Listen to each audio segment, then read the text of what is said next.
जय शिवराय सर्वांना. आपण आतापर्यंत BXC चा सब्जेक्ट कंप्लीट केला, त्यानंतर FPL झाला आणि PPS चा युनिट 1 टाकलेला आहे. युनिट 2 BEE झाल्या युनिट 2 अपलोड करत. आज आपण बघणार आहे BEE चा युनिट 1. त्यामध्ये आपण काय घेतोय, BEE चा युनिट 1 शक्यतो रेजिस्टर्स आणि याच्यावरतीच डिपेंडन्स आहे. इलेक्ट्रिक पोटेन्शियल डिफरन्स वगैरे यावरतीच आहे सगळं, इलेक्ट्रिक चार्जची कन्सेप्ट. तर आपण आज सर्व बघणार आहे. तर त्यामध्ये आपला फर्स्ट पॉइंट आहे BEE युनिट 1.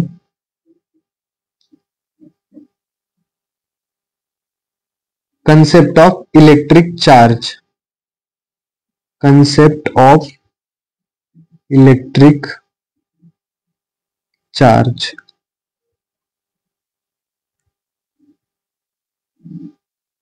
त्यामध्ये काय, according to modern electron theory atom is compose of 3 fundamental particles. आता कन्सेप्ट ऑफ इलेक्ट्रिक चार्ज मध्ये काय बघणार आपण, ॲटम असतो.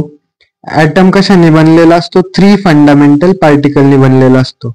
कशाने, 3 फंडामेंटल पार्टिकल.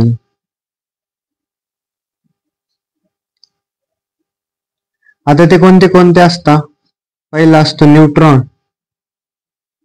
नंतर कोणता, प्रोटॉन आणि त्यानंतर इलेक्ट्रॉन.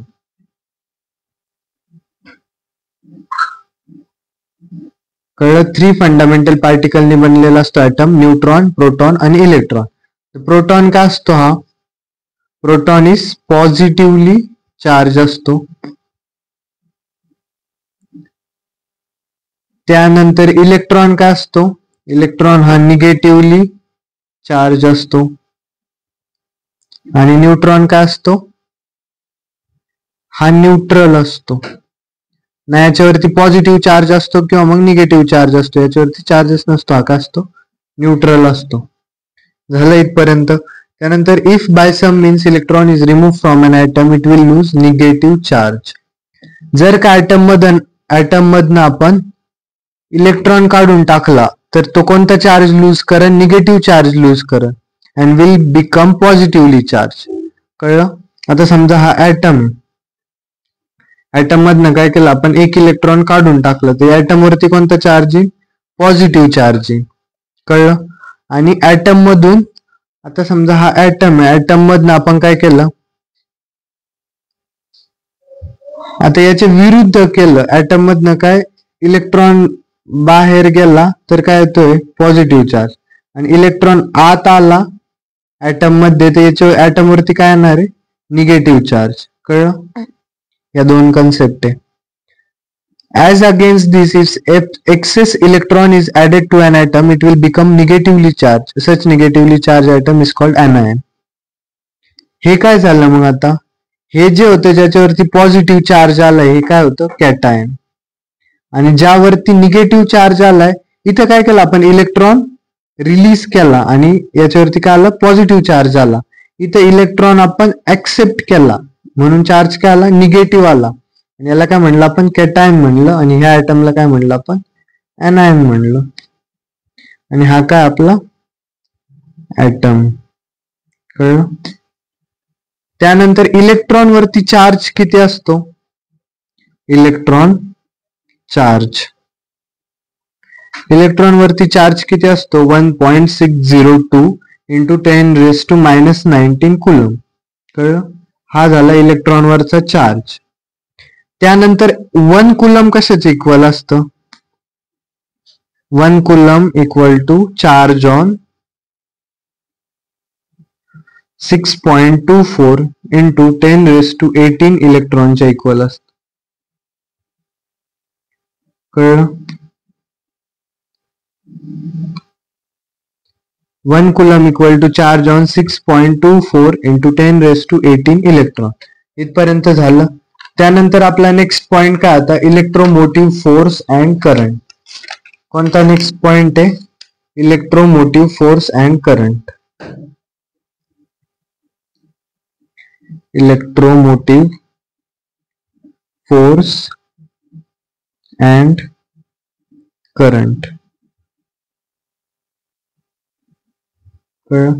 आता इलेक्ट्रोमोटिव्ह फोर्स मध्ये काय डायग्राम दिलेली आहे, ही डायग्राम कुठं, inside a piece of conductor, कुठं, इनसाइड पीस ऑफ कंडक्टर मध्ये. त्यामध्ये काय असतं, समजा ऍटम आहे,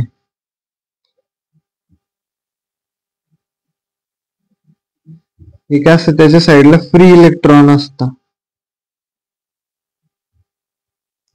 आता समजा एखादा इलेक्ट्रॉन इथं गेला, दुसरा इलेक्ट्रॉन ही पोझिशन आहे, तिसरा इलेक्ट्रॉन वरती जातोय, चौथा इलेक्ट्रॉन रॅन्डमली इकडे जातोय, तर हे काय झालं, हे झाले फ्री इलेक्ट्रॉन झाले, free electron.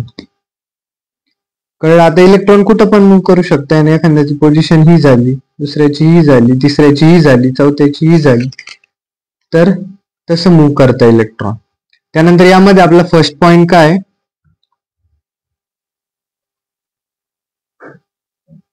the small electrical effort externally applied to such conductor makes all such free electron to drift along the metal in a definite particular direction. आता आपण काय केलं, समजा तो फ्री पीस ऑफ कंडक्टर होता, त्याला आपण काय केलं, स्मॉल इलेक्ट्रिकल एफर्ट लावले, म्हणजे एक्सटर्नली आपण त्याला काय दिलं, व्होल्टेज सप्लाय अप्लाय केला, आपण एक्सटर्नली बॅटरी कनेक्ट केली. मग त्यामध्ये काय होणार आहे, इलेक्ट्रॉनची मुवमेंट होणार आहे ना, जेव्हा करंट फ्लो व्हायला सुरू होईल त्यावेळेस काय होईल, इलेक्ट्रॉनची मुवमेंट होईल. हा झाला पहिला पॉइंट. नंतर दुसरा काय, द डायरेक्शन. आता काय आपण कशामुळं लिहून घेऊ, the small electrical effort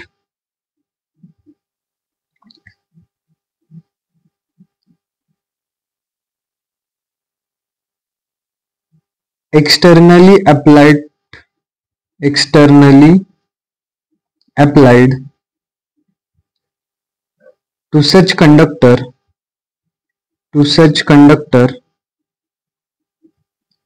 makes all such free electron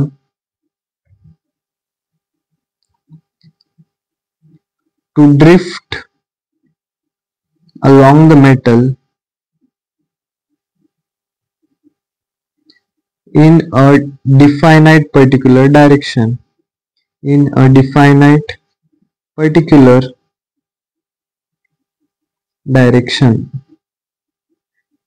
कळलं? हा झाला first point.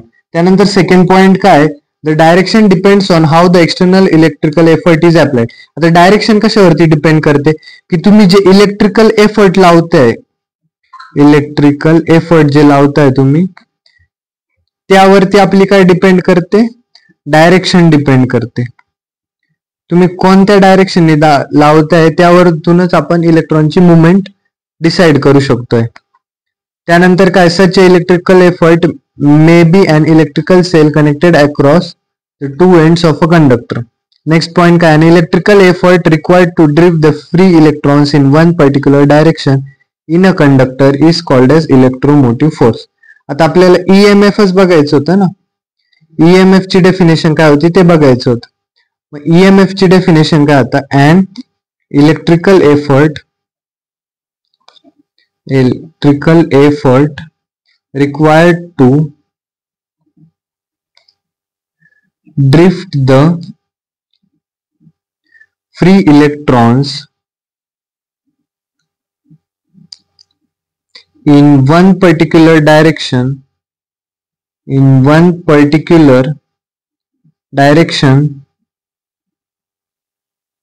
in a conductor is called electromotive force.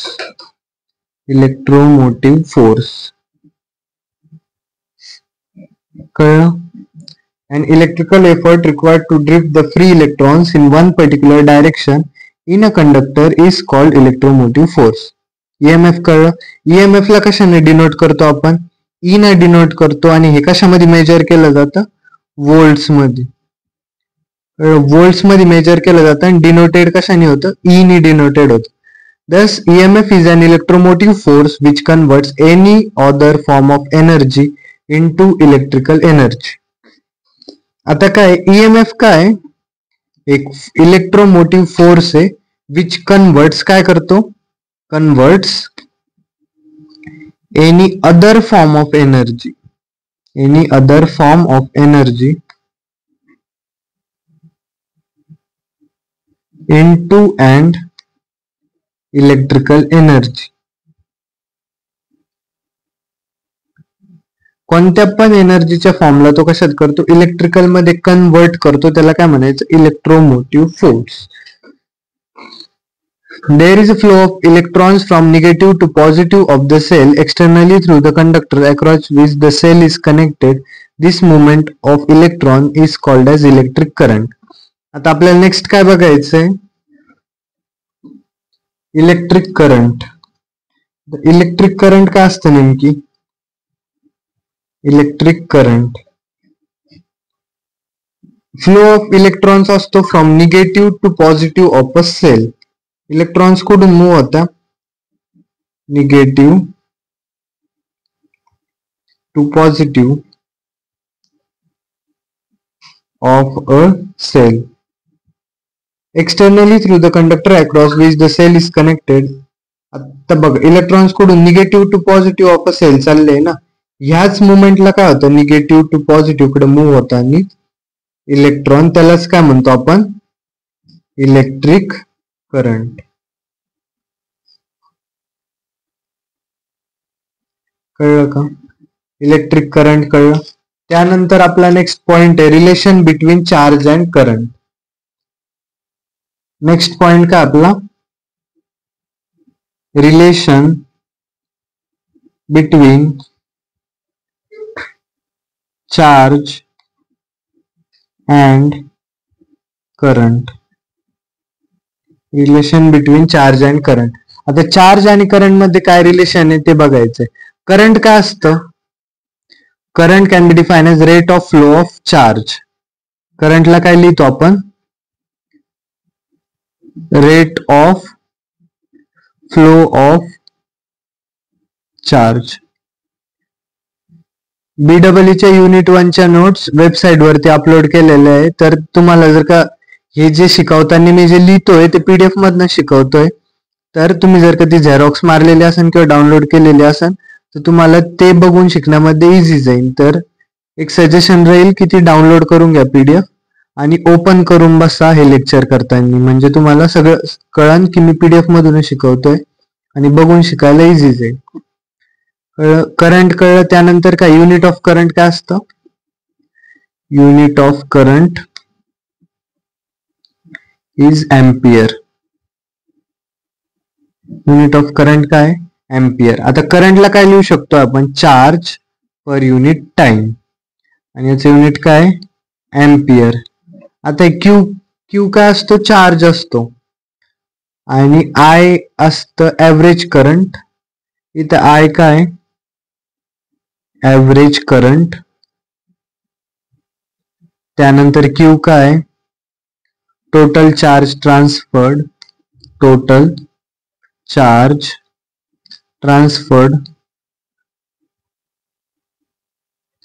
आणि टी काय time required for transfer of charge. कळलं. हे झालं. यानंतर इलेक्ट्रिक पोटेन्शियल. आपल्याला नेक्स्ट काय बघायचंय electric potential and potential difference. काय electric potential and potential difference. Electric potential and potential difference. When two similarly charged particles are brought near, they try to म्हणजे जर का सिमिलर लाईक पोल असतील का तर काय करता लाईक पोल्स असू लाईक चार्ज असू ते काय करता रिपेल करता. while डिसिमिलर असेल ते काय करता अट्रॅक्ट करता. तीच कंडिशन आहे. त्यानंतर काय, this means every charge particle has a tendency to do work.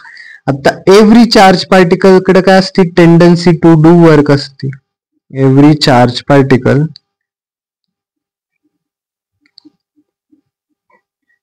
Has a tendency to do work. कळलं? The ability of a charged particle to do work is called its electrical potential. आता त्या charge पार्टिकलची ability, ते काम करण्यासाठी, हेच काय दाखवतं, electrical potential दाखवतं. काय, the ability of a charge particle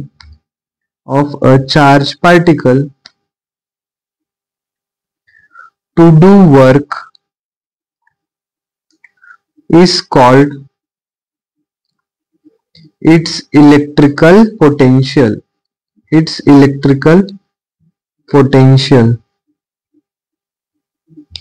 The ability of a charged particle to do work is called as electrical potential. आता इलेक्ट्रिकल पोटेन्शियलचं युनिट काय, याचं व्होल्ट. कळलं? आता त्यानंतर हे झालं युनिट. आता यानंतर इलेक्ट्रिकल पोटेन्शियलचा फॉर्म्युला. इलेक्ट्रिकल पोटेन्शियल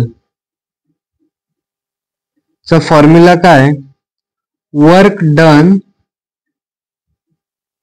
पर युनिट चार्ज, म्हणजे W/Q. Work done per unit charge. कळलं? इलेक्ट्रिकल पोटेन्शियलचं काय. त्यानंतर आपला next point, in electric circuits flow of current is always from. आता इलेक्ट्रिकल सर्किट मध्ये काय असतं, flow of current is always from higher electrical potential. फ्लो ऑफ करंट कुठून कुठं असतो, हायर इलेक्ट्रिकल पोटेन्शियल पासनं कुठं, lower electrical potential. The difference between the electric potentials at any two given points in a circuit is known as potential difference. आता potential difference काय असतं ते बघायचं आपल्याला. Potential difference,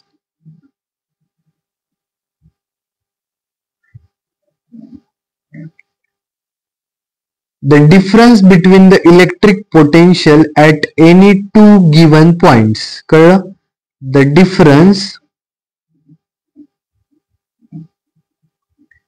between the electric potential. आता electric potential बघितलं आपण, काय असतं, एखाद्या चार्ज पार्टिकलची काम करण्याची क्षमता. The ability of a charged particle to do work is called its electrical potential. तेच आपल्याला काय करायचंय, त्याच इलेक्ट्रिकल पोटेन्शियलच्या दोन पॉइंट्स मधल्या डिफरन्सला आपण काय म्हणतो, potential difference. The difference between the electric potentials at any two given points in a circuit is known as potential difference.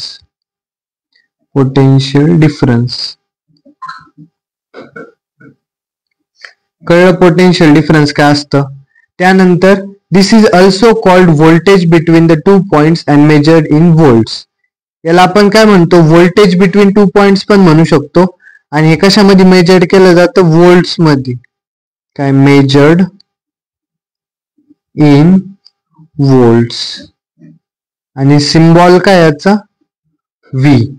To maintain the flow of electric current, there must exist a potential difference between the two points. आता आपल्याला जर का flow of current maintain ठेवायचा असेल तर दोन point मध्ये कधी पण पोटेन्शियल डिफरन्स असलंच पाहिजे. पोटेन्शियल डिफरन्स जर का 2 पॉइंट मधलं 0 असेल, कळलं काय? पोटेन्शियल डिफरन्स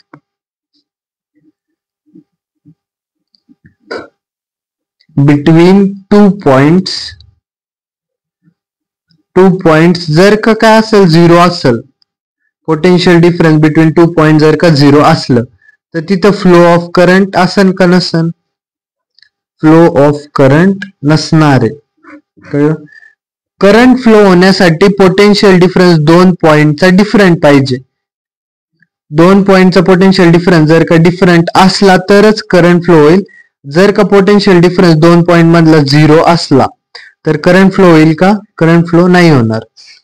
कळलं? आता त्यानंतर आपला नेक्स्ट पॉइंट रेजिस्टन्स. काय? रेजिस्टन्स. नेक्स्ट पॉइंट आहे रेजिस्टन्स.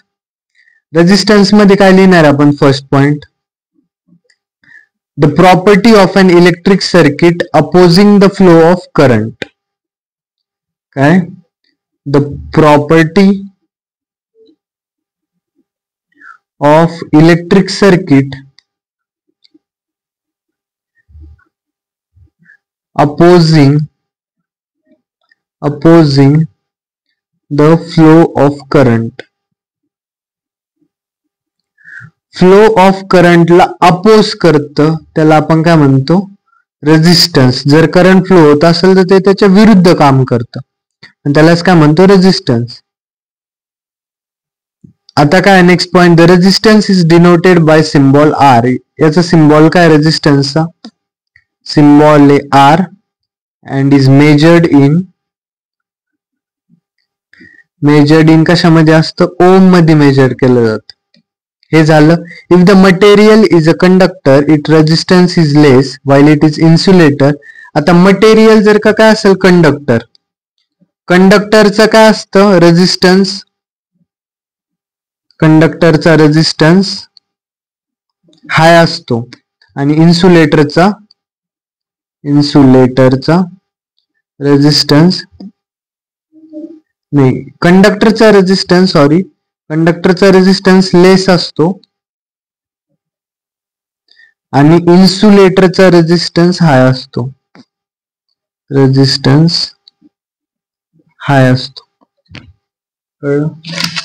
त्यानंतर आपला next point, the quantity 1 by rho is called conductivity denoted as sigma. Thus the conductivity is the reciprocal of resistivity. आता हे नंतर बघू आपण. त्यानंतर आहे आपला नेक्स्ट पॉइंट, कंडक्टिव्हिटी वगैरे सगळं समोर घेतलेले आहेत, आपण नंतर बघू. त्यानंतर आहे Ohm's law.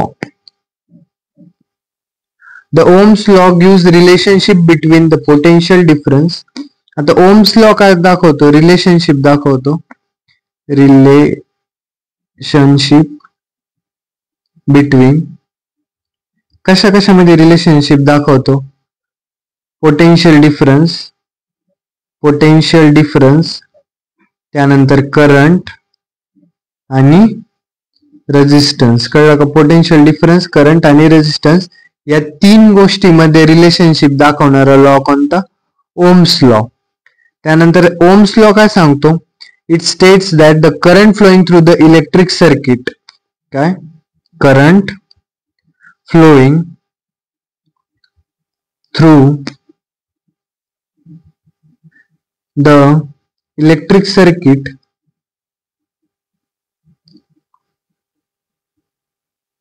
is directly proportional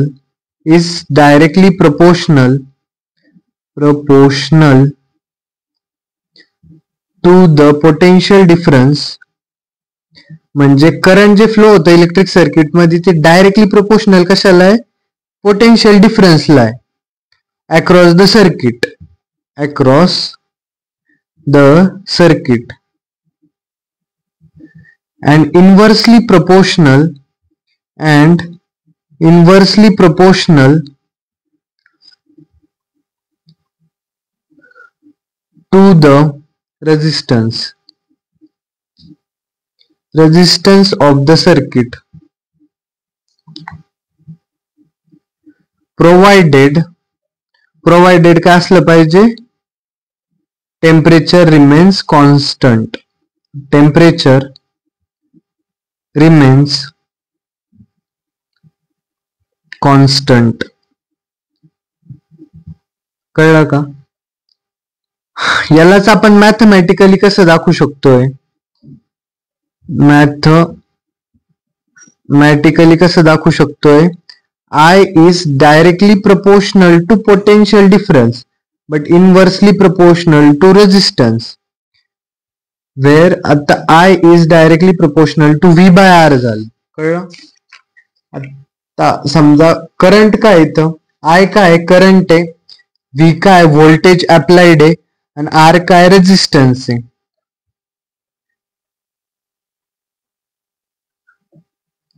I काय करंट आहे, V काय व्होल्टेज आहे आणि R काय रेजिस्टन्स आहे. आता यामध्ये मी एक डायग्राम दिलेली पीडीएफ मध्ये, ती डायग्राम कशी आहे, रेजिस्टन्स दाखवलाय, हा पॉझिटिव्ह निगेटिव्ह, इथं रेजिस्टन्स दाखवलाय, करंट दाखवलाय फ्लो होताना I, आणि हा V व्होल्टेज दाखवलाय. मग I काय झाला, V बाय R. कळलं? त्यानंतर ओम्स लॉ नंतर, the effect of nature of material is considered through the constant of proportionality denoted by called resistivity or specific resistance of a material. Ohm's law.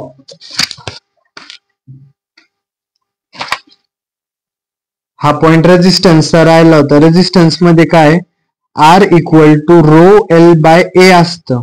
कळलं? R काय असतं, rho L by A. Resistance equal to length, इथं काय, आता बघा L काय length असती, त्यानंतर ए काय असतं, क्रॉस सेक्शनल एरिया,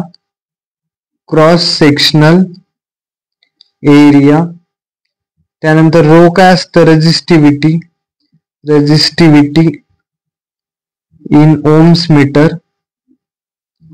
हा रेजिस्टन्सचा पॉइंट स्किप झालता माग, तो मी आता घेतोय. R equal to resistance in ohms, resistance in ohms. कळलं? R काय, rho L by A, rho L by A. Resistivity, length, area आणि रेजिस्टन्स. कळलं? द रेजिस्टिव्हिटी और specific resistance of a material depends on nature of material. जी resistivity असती, resistivity कशावरती depend करते, nature of material वरती. Nature of material वरती resistivity काय करते, डिपेंड करते. and denoted by rho. From the expression of resistance it can be expressed as, याच्यावरूनच आपण रेजिस्टिव्हिटीचा फॉर्म्युला काय बनवू शकतोय, R into A by L. कळलं? रेजिस्टिव्हिटी झाली. हिला कशामध्ये मेजर करतो आपण, ओम मीटर मध्ये मेजर करतो. The resistance of a material having unit length and cross sectional area is non as its specific resistance or resistivity. हा एक इम्पॉर्टंट पॉइंट आहे. The resistance of a material having unit length and cross sectional area is known as its specific resistance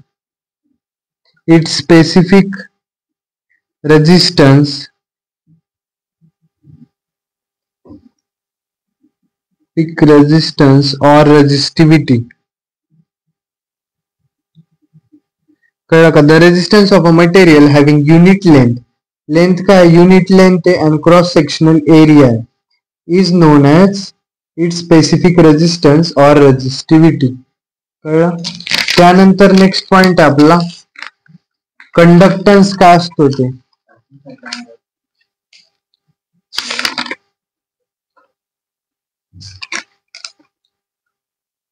next point काय, conductance. Conductance, आता नेमकी conductance काय असतं. Conductance is, हे सगळं तुम्हाला डेफिनेशन मध्ये पण विचारलं जातं, त्यामुळे हे इम्पॉर्टंट आहे. The conductance is define as the reciprocal of resistance. काय असतं, the conductance is defined as the conductivity झालं. त्यानंतर काय, आता नेक्स्ट पॉइंट आपला रेजिस्टर्स इन सिरीज. आता रेजिस्टर्स इन सिरीज काय असता. नेक्स्ट पॉइंट आपला resistors in series. Resistors in series.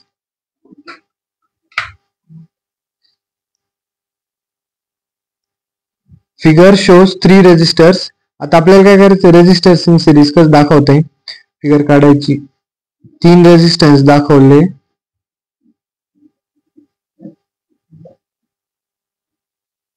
आणि खाली बॅटरी कनेक्ट केलेली. हा पॉझिटिव्ह, हे निगेटिव्ह. V वोल्ट्स, करंट जाते पॉझिटिव्ह कडून I. त्यानंतर हे R1 रेजिस्टन्स, हे R2 रेजिस्टन्स, हे R3 रेजिस्टन्स.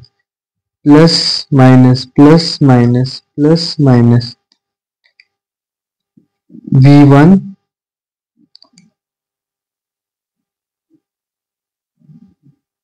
त्यानंतर V2 आणि V3. हे झालं. इथून करंट वापस खाली येणार.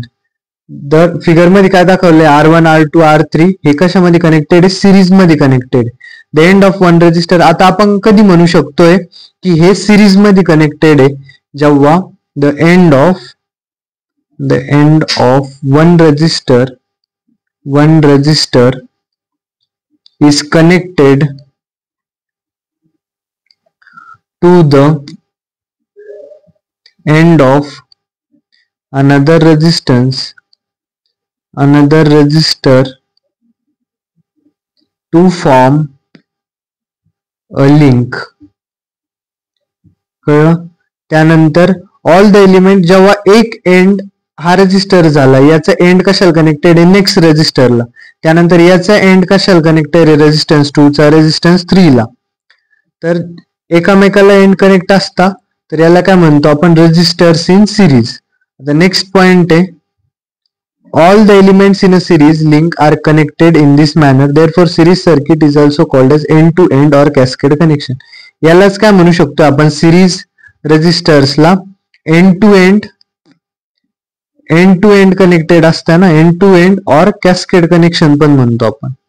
Cascade connection, end to end connected असता आणि कॅस्केड कनेक्शन म्हणू शकतो. Also note that all the elements connected in the series circuit will carry the same current I. काय, all the elements, जेवढे पण एलिमेंट्स रेजिस्टन्स जे सिरीज मध्ये connected आहे ते सेम करंट I कॅरी करतील.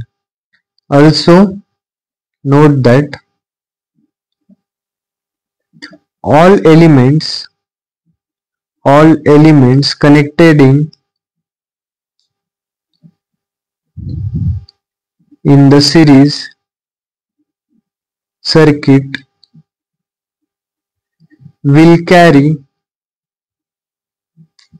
will carry the same current I. त्यानंतर fourth point आहे, the series combination of resistors R1 R2 R3 is connected across the DC voltage source with a terminal voltage V volts. V volts connect केलंय आणि याला आपण काय 3 resistance connect केले, R1 R2 R3. हे कशामध्ये, series मध्ये कनेक्टेड आहे. I करंट इथून फ्लो होतंय, R1 मधून पण किती करंट जाणार आहे, I जाणार आहे. वापस I करंट R2 मध्ये गेला, R2 मधून पण I करंट R3 मध्ये गेला आणि वापस आपल्याला रिटर्न काय भेटतोय, जो करंट इथून गेलता I तोच करंट पूर्ण वापस भेटतोय I. कळलं. Expression for equivalent resistance. आता इक्विव्हॅलंट रेझिस्टन्स साठी काय एक्सप्रेशन असणार आहे? इक्विव्हॅलंट रेझिस्टन्स RT साठी काय असणार आहे? R1 plus R2 plus R3. आता आपल्याला पूर्णचा रेझिस्टन्स शोधायचा असेल इक्विव्हॅलंट रेझिस्टन्स, तर सिरीज मध्ये काय करतो आपण? R1 plus R2 plus R3 करतो, म्हणजे इक्विव्हॅलंट रेझिस्टन्स भेटतो आपल्याला. नंतर फिफ्थ पॉइंट काय? Thus the equivalent resistance of a series circuit is equal to the sum of resistance connected in series. काय? Thus the equivalent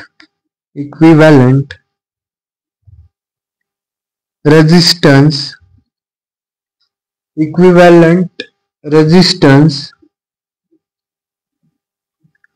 of a series circuit is equal to sum of resistance connected in series. कळलं? त्यानंतर आपला next point, आता resistors in series झालं.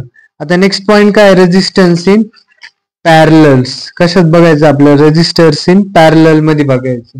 Next point आपला resistors in parallels. Resistors in parallel. आता आपण बघितलं होतं रेजिस्टर्स इन सिरीज. सिरीज मध्ये काय असतं? R1 R2 R3 end to end connected असायचे. आता इथं बघू आपण, इथं पहिले डायग्राम मध्ये काय?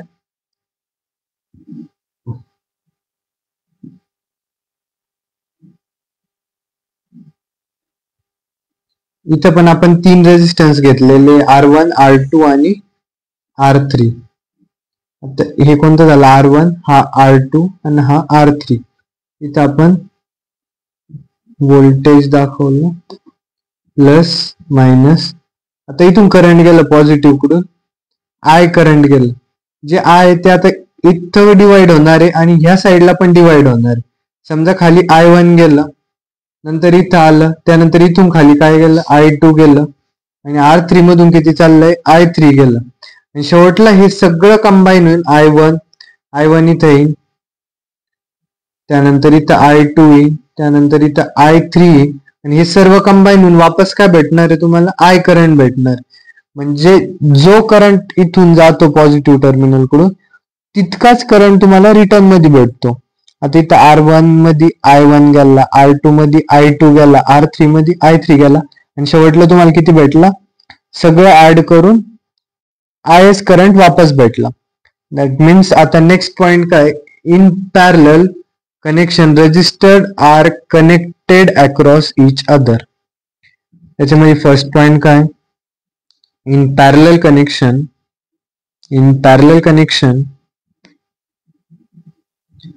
resistors are connected across each other.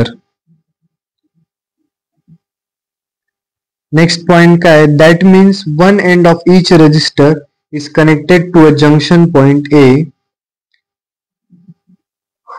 One end of each resistor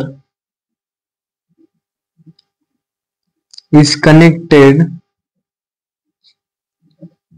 to junction point A, while the other end of each resistor is connected to the other junction point B.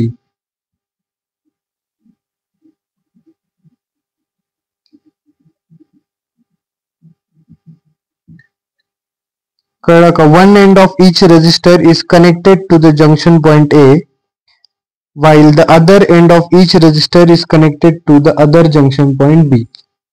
आता ह्या रेजिस्टन्सचा एक end इथं connected आहे आणि एक end ह्या जंक्शनला connected. याचा पण एक एंड ह्या जंक्शनला, नेक्स्ट एंड ह्या जंक्शनला. म्हणजे दोन जंक्शन पॉइंटला एंड कनेक्टेड असतात. द करंट फ्लोईंग नाही, नेक्स्ट पॉइंट का आपला third point, the parallel combination of 3 resistor is connected across the voltage source V. ते झालं. त्यानंतर the current flowing through each resistor has a different value. इथं काय असतं, तिकडे सेम व्हॅल्यू असायची करंट फ्लोची, इकडे डिफरंट व्हॅल्यू आहे. The current flowing through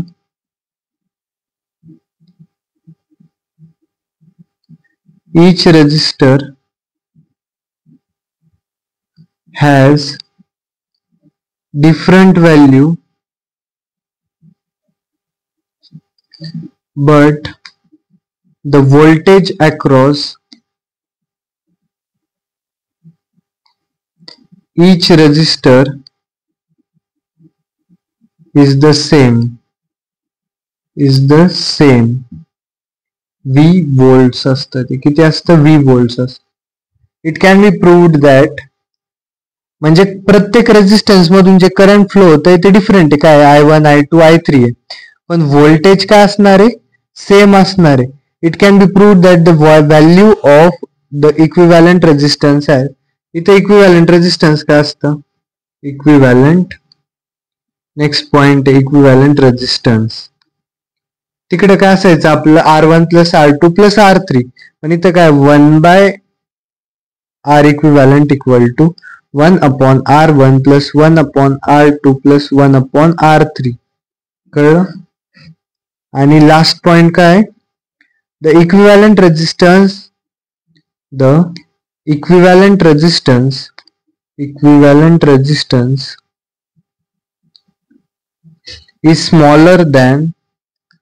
is smaller than the smallest resistance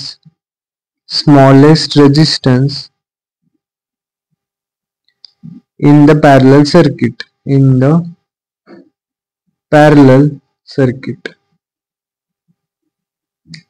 कळलं. त्यानंतर आपला नेक्स्ट पॉइंट आहे नेटवर्क. नेटवर्क असता, सर्किट एलिमेंट असता, ओपन सर्किट असता. आपण या तिन्हीच्या डेफिनेशन बघणार. काय, नेटवर्क मध्ये काय, network or a circuit is an electrical configuration which electrically connect various components such as resistors, capacitors, inductors, etc. and voltage source or current source to each other. आता हे तुम्हाला PDF मध्ये बघितलं किंवा वाचलं, हे सगळे डेफिनेशन्सच आहे. या इझिली कळून जातील. सो PDF डाउनलोड करून घ्या एकदा आणि PDF थ्रू जा. PDF मधनं तुम्हाला सर्व इझिली कळेल. सर्किट एलिमेंटची डेफिनेशन दिलेली आहे, नंतर ओपन सर्किटची डेफिनेशन दिलेली आहे. सर्किट एलिमेंट काय असतं, circuit element is defined as any individual circuit component present in a network which gets connected to other component. त्यानंतर ओपन सर्किटची डेफिनेशन काय, आता नेटवर्कची पण दिलेली तुम्हाला आणि सर्किट एलिमेंटची पण दिलेली. सर्किट एलिमेंट इथे वेळ जाईल, व्हिडिओ खूप मोठा होईल, त्यामुळे मी घेत नाही. पण एकदा PDF थ्रू जा, नक्की PDF डाउनलोड करा. PDF मध्ये सगळं दिलेलं आहे आणि PDFच्या बाहेरचं शक्यतो काही येणार नाही. पूर्ण थेरी कव्हर केलेली आहे. जे क्वेश्चन्स बाकी आहे न्यूमेरिकल ते मी सेपरेट एक व्हिडिओ बनवल आणि त्यामध्ये कव्हर करून घे. आता नेक्स्ट काय बघायचं आपल्याला, open circuit.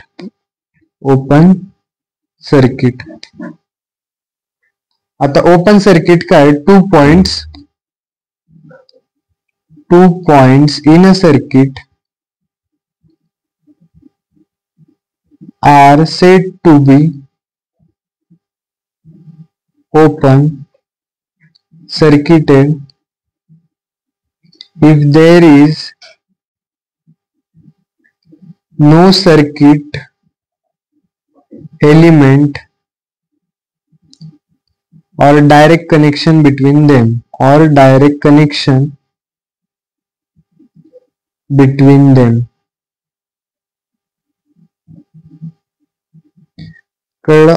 Two points in a circuit are said to be open circuited. Open circuited केव्हा असेल, जेव्हा if there is no connection, no circuit element, म्हणजे त्यामध्ये सर्किट एलिमेंट पण नाही पाहिजे किंवा मग डायरेक्ट कनेक्शन पण नाही पाहिजे. कळलं. आता आपण सर्किट काढून बघूया. हे पॉझिटिव्ह निगेटिव्ह, त्यानंतर इथं R1 रेजिस्टन्स, इथं R2 रेजिस्टन्स आणि हा पॉइंट A. इथं काय R3 रेजिस्टन्स आणि हा पॉइंट काय B. हा R1, हा R2 आणि हा R3. आता A पॉइंट आणि B पॉइंट मध्ये काय, हे ओपन सर्किट आहे. ओपन सर्किट का म्हणलंय आपण याला, कारण इथं ना कोणता सर्किट एलिमेंट प्रेझेंट आहे किंवा त्यामध्ये काही डायरेक्ट कनेक्शन आहे A आणि B पॉइंट मध्ये, म्हणून हे काय झालंय ओपन सर्किट. इथं सर्किट एलिमेंट रेजिस्टन्स किंवा वगैरे कुछ प्रेझेंट आहे का, काहीच प्रेझेंट नाहीये, त्यामुळे याला ओपन सर्किट म्हणलंय. आणि A आणि B मध्ये पण तुम्हाला डायरेक्ट कनेक्शन दिसतंय का, डायरेक्ट कनेक्शन पण नाही दिसत आहे ना, त्यामुळे हे काय ओपन सर्किट आहे. The resistance between the open circuited point is infinite. यामधला नेक्स्ट पॉइंट काय, the resistance between the open circuited point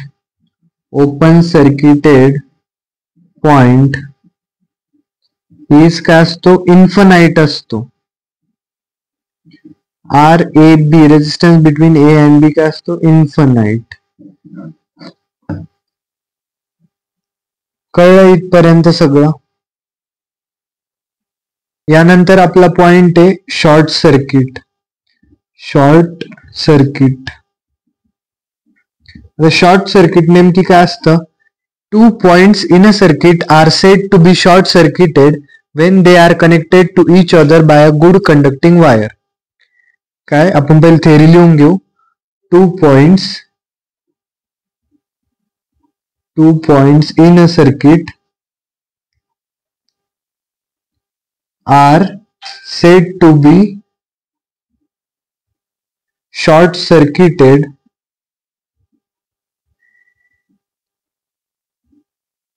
when they are connected to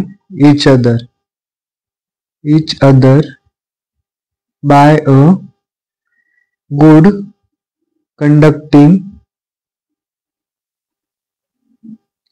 wire.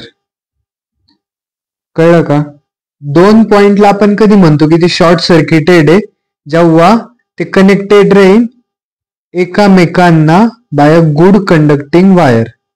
एका गुड कंडक्टिंग वायरला एकामेकांनी कनेक्टेड राहील, त्याला त्या पॉइंटला आपण काय म्हणतो, दोन पॉइंटला शॉर्ट सर्किटेड. आता समजा एक डायग्राम आहे. आता समजा A and B are short circuited.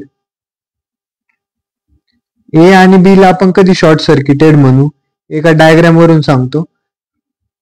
समजा हे R1 रेजिस्टन्स आहे, हा R2 रेजिस्टन्स आहे, इथं पॉइंट A आपला, आणि इथं आपण काय कनेक्ट केलेली आहे, बॅटरी. व्होल्टेज सप्लाय दिलाय plus minus,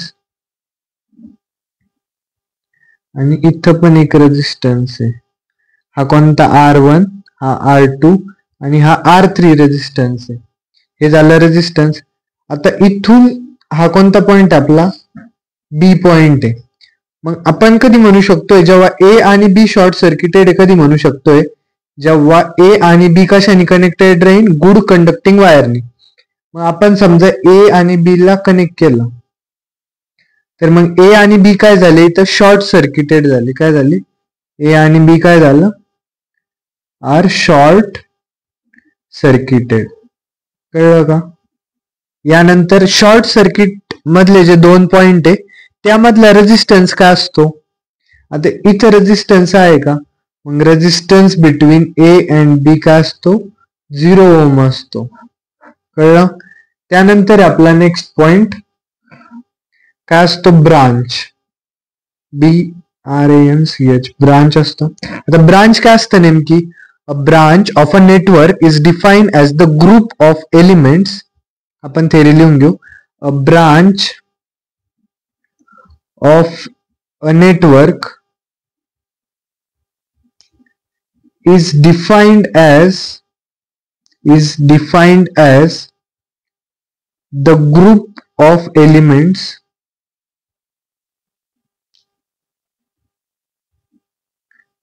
connected in series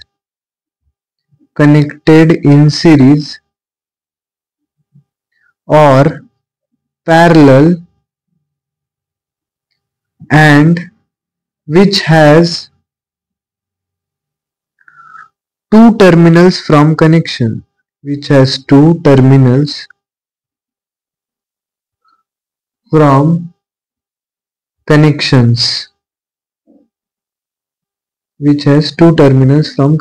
कळलं? A branch of a network is defined as the group of elements connected in series.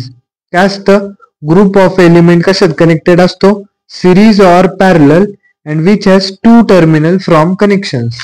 आता थेअरीवरून कळत नाही ना, त्याची आपण सर्किट डायग्राम काढून घेऊ. सर्किट डायग्राम वरून कळून ब्रांच म्हणजे काय. आता ब्रांच नेमकी काय असतं? समजा हा ए पॉइंट आहे, ए आपण काय केलं याच्यामध्ये रेजिस्टन्स कनेक्ट केला R1. हा बी पॉइंट आहे, त्यानंतर इथं रेजिस्टन्स कनेक्ट केला R2. नंतर इथं व्होल्टेज सप्लाय दिला, इथं ई पॉइंट आहे, इथं सी पॉइंट आहे आणि यामध्ये आपण इंडक्टर कनेक्ट केलं L1. रेजिस्टन्स 2 ला डीसी कनेक्ट केलं, इथं जॉईन केलं. आणि त्यानंतर हा कोणता झाला? आता इथं जो बनतोय समजा हा एक लूप झाला, याला नाव दिलं आपण लूप 1. त्यानंतर हा एक लूप झाला, याला काय नाव दिलं आपण लूप 2. आणि हा पूर्ण एक लूप झाला इतका, याला काय नाव दिलं आपण लूप 3. त्यानंतर काय? आता याच्यामध्ये ब्रांचेस कोणते आणि लूप्स कोणते आपण एक टेबल बनवून समजून घेऊ. ब्रांचेस काय काय आता याच्यात? ब्रांचेस आहे, लूप्स आहे आणि हे लूप नंबर आहे समजा. आता ब्रांचेस कोणते? ए बी एक ब्रांच आहे, नंतर बी सी एक ब्रांच आहे, बी सी एक ब्रांच आहे, त्यानंतर बी डी सी एक ब्रांच आहे, बी डी आणि सी. त्यानंतर ए ई एक ब्रांच आहे, ही ए आणि ई एक ब्रांच आहे. आता यामध्ये लूप कोणता आहे? ए बी सी ई ए हा एक लूप आहे. ए बी सी ई आणि वापस ए हा एक लूप झाला. त्यानंतर सेकंड लूप काय बनतोय आपला? बी डी सी बी. कळलं? बी डी सी आणि बी हा सेकंड लूप बनतोय. त्यानंतर याचा लूप नंबर किती आहे? लूप 1 झाला, लूप 2 हा झाला आणि लूप 3 कोणता बनतो आपला? A B C A B D C E A. कळलं? A B D C E आणि ए हा कोणता बनतोय? लूप 3 बनतोय. कळलं? आता ब्रांचेस कशाला म्हणायचं, लूप्स कशाला म्हणायचं. आता त्यानंतर आपली डेफिनेशन आहे मेश और लूप. लूपलाच आपण काय म्हणतो? मेश म्हणतो. आता मेश और loop is a set of branches असतं. काय असतं? Set of branches. आता बघा, ए बी एक ब्रांच झाली, नंतर बी सी एक ब्रांच झाली, सीई एक ब्रांच झाली. मग तसं काय, हे सेट ऑफ ब्रांचेस आपण काय करतो? कंबाईन करतो, त्याने एक क्लोज पाथ बनतो. ज्या सेट ऑफ ब्रांचेसनी क्लोज पाथ बनतो त्यालाच आपण काय म्हणतो? मेश किंवा मग लूप. याची डेफिनेशन काय येईल मग? अ मेश और loop is set of branches say forming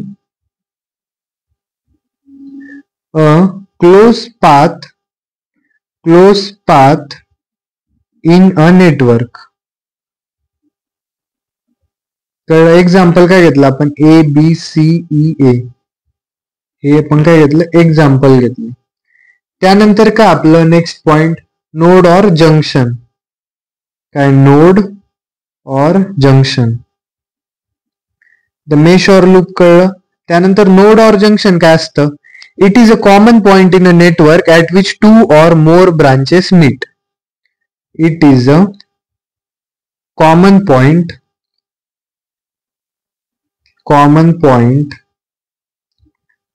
in a network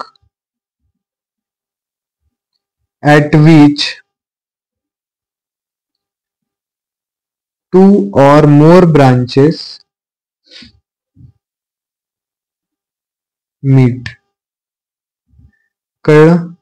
आता याचं एक्झाम्पल वरून समजून घेऊ आपण. पॉइंट्स काय, ए बी सी आणि D are nodes. A B C D ला नोड्स का म्हणले? आता कॉमन पॉइंट असतो तो नेटवर्क मध्ये ऍट विच टू और मोर ब्रांचेस मीट. दोन किंवा दोन परता जास्त ब्रांचेस तिथे येऊन मिळतात, त्याला आपण काय म्हणतो, नोड किंवा मग जंक्शन. आता बघ, ए हा काय कॉमन पॉइंट झाला ना, ए ई आणि बी सी. ए बी मधला कोणता कॉमन पॉइंट आहे? ए. बी ला पण आपण नोड किंवा जंक्शन म्हणू शकतोय, कारण A B, B C, B D याचा कॉमन पॉइंट काय? बी आहे. नंतर सी पण कॉमन पॉइंट आहे, डी पण कॉमन पॉइंट आहे. मग आपण याला काय म्हणू शकतोय? नोड किंवा मग जंक्शन म्हणू शकतोय. कळलं? जिथं ब्रांचेस मीट होता दोन किंवा दोन पेक्षा जास्त, त्याला आपण काय म्हणतो? नोड और जंक्शन. हे झालं. यानंतर आपलं क्लासिफिकेशन ऑफ इलेक्ट्रिकल नेटवर्क. काय पॉइंट आपला? Classification of electric networks. Classification of electric networks. आता हे काय असतं? इलेक्ट्रिक नेटवर्क्स याला कशात क्लासिफाय केलं जातं? तर हे झालं इलेक्ट्रिक नेटवर्क बेस झाला. आता याला क्लासिफाय केलं जातं वेगळ्या वेगळ्या पद्धतीने, म्हणजे आता presence or absence of sources वरती, based on presence or absence of sources यावरती क्लासिफाय केलं जातं. किंवा मग based on direction of current वरती क्लासिफाय केलं जातं, based on direction of current वरती. त्यानंतर बेस्ड ऑन सेपरेटेबिलिटी वरती, बेस्ड ऑन सेपरेटेबिलिटी. त्यानंतर based on linearity, based on linearity.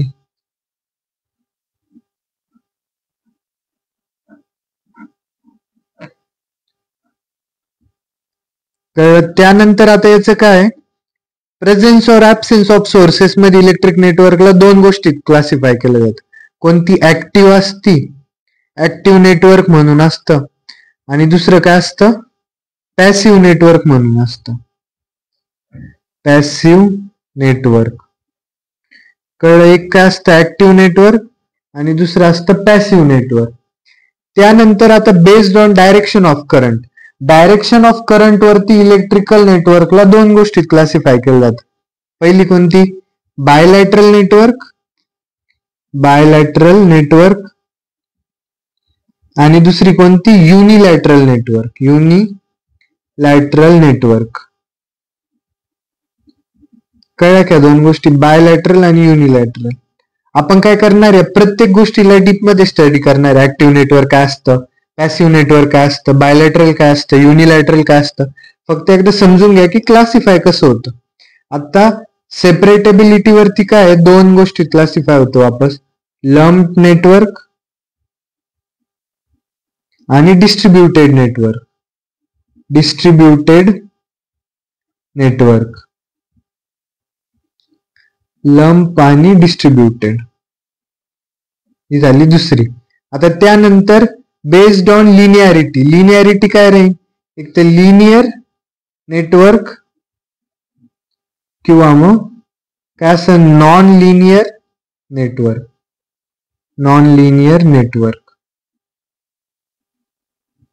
कळलं? आता यामध्ये आपल्याला पहिला पॉइंट काय घ्यायचा? Active network. ऍक्टिव्ह नेटवर्क नेमकी काय असतं? If a network consist of an energy source then it is called as active network. काय definition? If a network consists of an energy source then it is called as active network. कळलं काय? Network मध्ये जर का energy source असेल तर त्याला आपण काय म्हणतो? Active network. आणि एनर्जी सोर्स काय असू शकतोय? समजा व्होल्टेज सोर्स असन किंवा मग काय असन दुसरा करंट सोर्स असन. हे झाले एक्झाम्पल, व्होल्टेज सोर्स किंवा मग करंट सोर्स. आता त्यानंतर ऍक्टिव्ह झाला. आता नेक्स्ट पॉइंट काय आपला? Passive network. आता नेमकी पॅसिव्ह नेटवर्क काय असतं? ऍक्टिव्हच्या विरुद्ध. If a network does not content any energy source then it is called as passive network. काय? If a network does not contain any energy source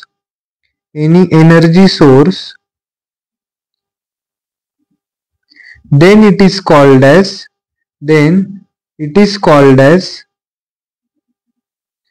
passive network. काय म्हणतो आपण त्याला? Passive network. झालं active आणि पॅसिव्ह कळलं. आता त्यानंतर आपला नेक्स्ट पॉइंट काय असणार आहे? बायलॅटरल आणि युनिलॅटरल काय असतं? आता बायलॅटरल म्हणजे काय? बाय काय असतं? दोन. याच्यावरूनच कळलं नावावरतून. Bilateral network.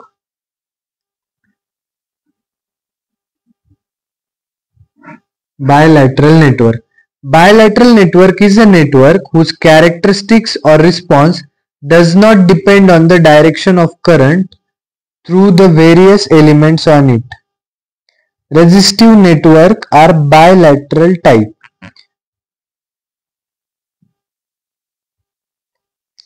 आता आपण याची थेरी लिहून घेऊ पहिले. काय?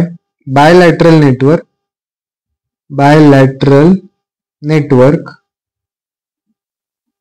is the network whose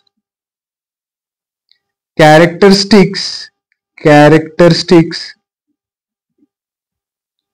or response does not depend on the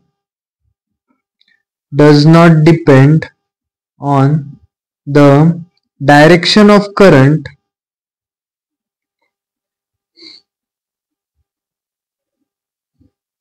through the various elements in it. कळलं का? काय असतं? Bilateral network is a network. असं नेटवर्क असतं ज्याचे कॅरेक्टरिस्टिक्स किंवा मग ज्याचा रिस्पॉन्स कशावरती डिपेंड नाही करत? डायरेक्शन ऑफ करंट वरती डिपेंड नाही करत. म्हणजे तुम्ही डायरेक्शन ऑफ करंट चेंज जरी केली तरी त्याची कॅरेक्टरिस्टिक्स आणि रिस्पॉन्स बदलणार आहे का? नाही. आणि असं याचं एक्झाम्पल काय आता बायलॅटरल नेटवर्कचं? Resistive network. काय? Resistive network.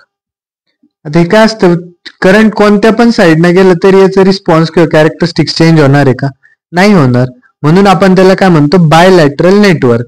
आता त्यानंतर आपला काय पॉइंट येतो? Unilateral network. आता युनिलॅटरल नेटवर्क काय असतं नेमकी? इफ द कॅरेक्टरिस्टिक्स, रिस्पॉन्स और behaviour of a network is dependent on the direction of current. कळलं? बायलॅटरलच्या एक्झॅक्ट विरुद्ध. काय? त्याच डेफिनेशन वरून लिहायचं. If the characteristics or response or behavior of a network is dependent on direction of current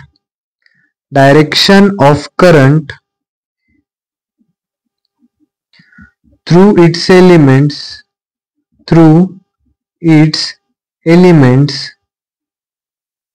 in it. Then the network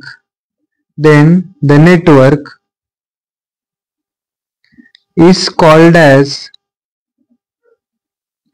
a unilateral network. काय म्हणतो आपण त्याला? Unilateral network. आता त्यानंतर काय? Distributed network. कोणतं नेटवर्क आहे? Distributed network. If the network elements such as resistance, capacitance, inductance are not physically separable. Okay? If the network elements such as resistances, capacitances or inductances are not physically separable, then it is called as distributed network. काय म्हणतो आपण त्याला? Distributed network. जर का network element जसं की resistance, capacitance किंवा मग इंडक्टन्सेस यांना जर का आपण फिजिकली सेपरेबल नाही करू शकत, फिजिकली सेपरेट नाही करू शकत, तर आपण त्याला काय म्हणायचं? Distributed network. आणि लंब नेटवर्क काय? लंब नेटवर्क म्हणजे याच्या विरुद्ध एक्झॅक्ट. काय?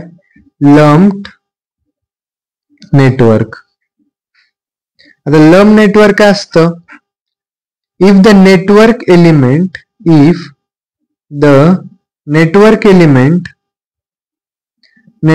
elements can be separated physically from each other,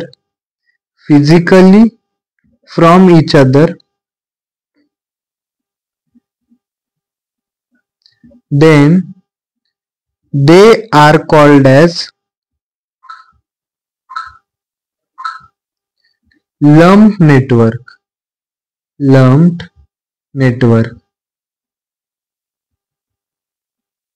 कळलं? जर का तुम्ही नेटवर्क एलिमेंट्सला फिजिकली सेपरेट करू शकताय, फिजिकली जर का तुम्हाला ते सेपरेट करता आले तर ते लंब नेटवर्क. आणि जर का ते फिजिकली सेपरेट नाही होऊ शकत तर ते कशात जाईल? डिस्ट्रीब्युटेड नेटवर्क मध्ये. कळलं? आता त्यानंतर आपले लास्टचे 2 काय राहिले? लिनियर नेटवर्क आणि नॉन लिनियर नेटवर्क. आता लिनियर नेटवर्क काय असतं? Linear networks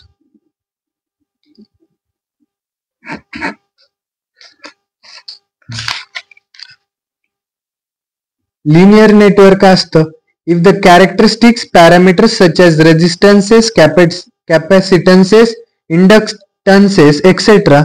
remain constant irrespective of change in current voltage, then the circuit or network is called as linear network. Definition वरून कळून जाईल. वाचल्यानंतर कळत नाही, एकदा जर का लिहिलं आपण तर ते लगेच लिहिता क्लिक होऊन जात. If the characteristics parameters such as resistances, capacitances, inductances, etc.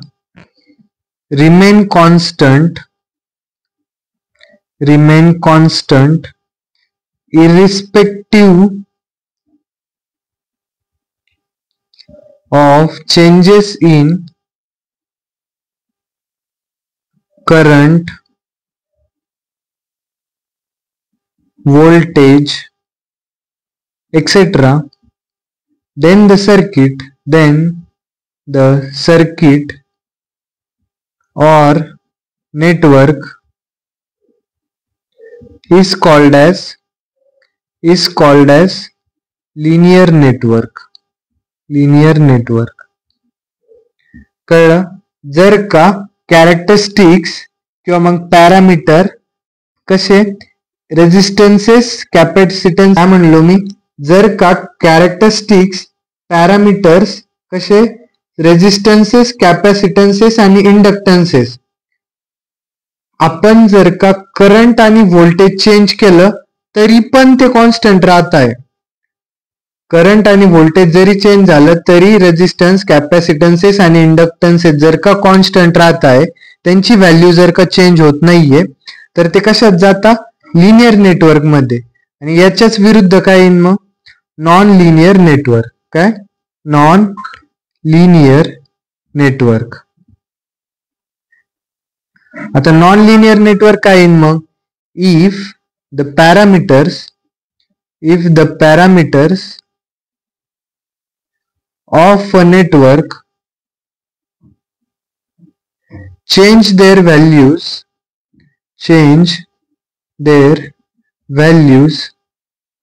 with the change in voltage, current, etc., then the network is called as linear network. The network is called as non-linear network. Then the network is called as non-linear network. कळलं? आता definition वरून काय कळतंय, जर if the parameters of a network change there values, म्हणजे काय करताय, inductances, रेजिस्टन्सेस, कॅपॅसिटन्सेस काय करताय, त्यांची व्हॅल्यू चेंज करताय. काय चेंज केल्यानंतर, व्होल्टेज आणि करंट चेंज केल्यानंतर काय चेंज होतंय, त्यांची व्हॅल्यू चेंज होते. मग ते तशा नेटवर्कला काय म्हणायचं, नॉन लिनियर नेटवर्क. कळलं इथपर्यंत?